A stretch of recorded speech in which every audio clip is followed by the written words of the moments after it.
Across vast parts of regional Australia, change is on the horizon, and battle lines are being drawn between farmers and energy companies. Everybody in rural New South Wales is feeling quite disempowered at this stage.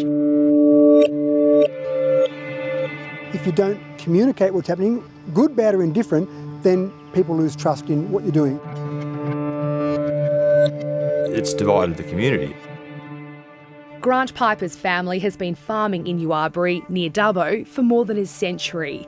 He's on the front line of this fight, resisting the state government's plans to transform this region into a modern-day renewable power station. You destroy the village to save the village. You say you're saving the planet, but we're going to destroy what we've got and undermine our food production. The two not impact. coexist, renewables and farmland? Well, if you look at the other areas with wind farms and things like that, I mean, most of the landowners move away, or they don't actively farm after a period, or they on-sell it. The Central West, where Grant lives, was declared a renewable energy zone back in 2020, one of 5 in New South Wales. Selected for its strong potential for new wind and solar farms that'll be needed as coal-fired power stations close. Developers have swooped. More than a dozen projects are in the pipeline, as well as a new network of high-voltage transmission lines. One of those lines is set to slice through a corner of Grant's property. We've only got a minor impact. There's many people in this area that have got a huge impact, going right across the middle of their place, across the middle of their infrastructure. And so they're the ones that are really hurting. Grant says he's worried about the potential impact on his farming operations and the future value of his land. The project's been declared critical state significant infrastructure, and the state-owned Energy Co has the power to take the land it needs.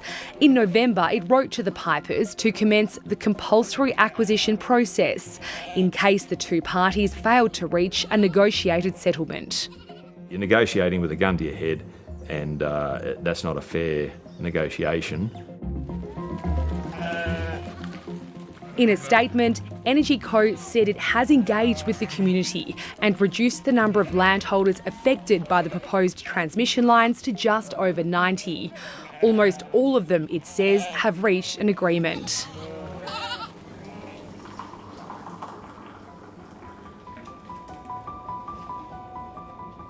There was a lot of opposition from the community about their proposal. In nearby Gollan, one of the biggest wind farms in the state is in the works near Rebecca and Andrew Glencross's property. We were only really made aware about this project, that it was going to go ahead as a proposal, I think it was about February last year.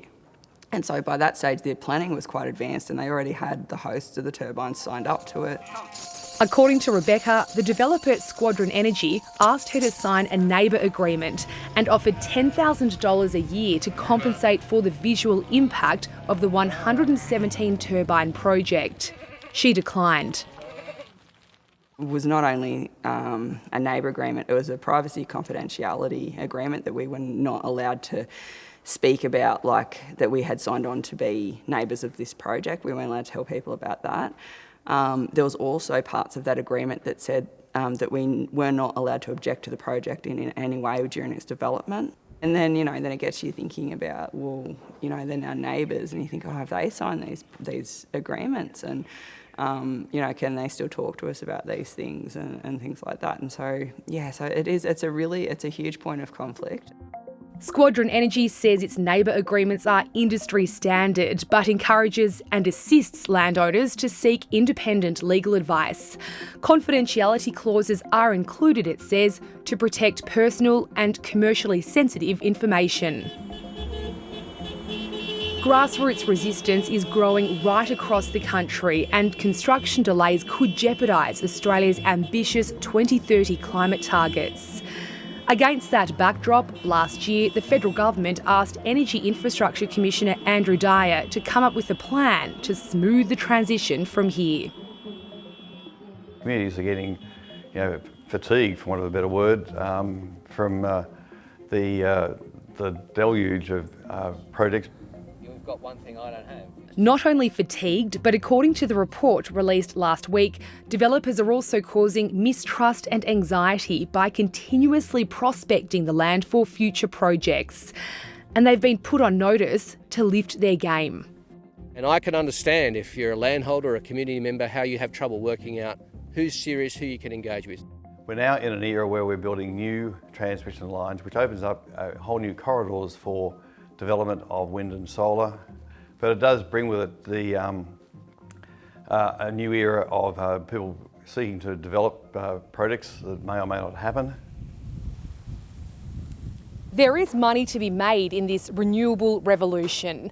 Farmers hosting wind turbines can earn around $30,000 per turbine per year over the life of the project. Hosting a new transmission line involves a one-off payment, plus here in New South Wales, ongoing compensation from the government.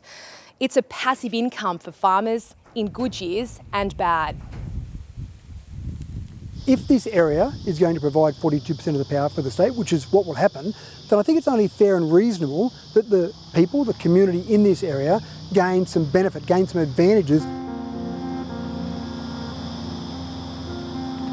In the heart of the Central West, Dubbo's mayor is eyeing what he sees as massive opportunities, from the thousands of jobs during construction to the millions of dollars renewable energy companies are pumping into the regions through community benefit funds.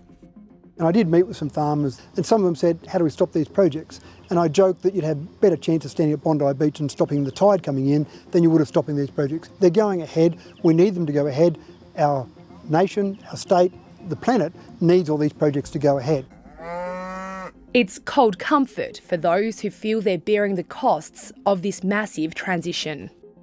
I am really afraid because, I kind of feel like they are putting these projects out into regional communities because we're the path of least resistance. What would you say to critics who might listen to your argument and say, oh, it's just another NIMBY. He just doesn't want renewable energy in his backyard? Yeah, well, true, I don't. But you take it in your backyard.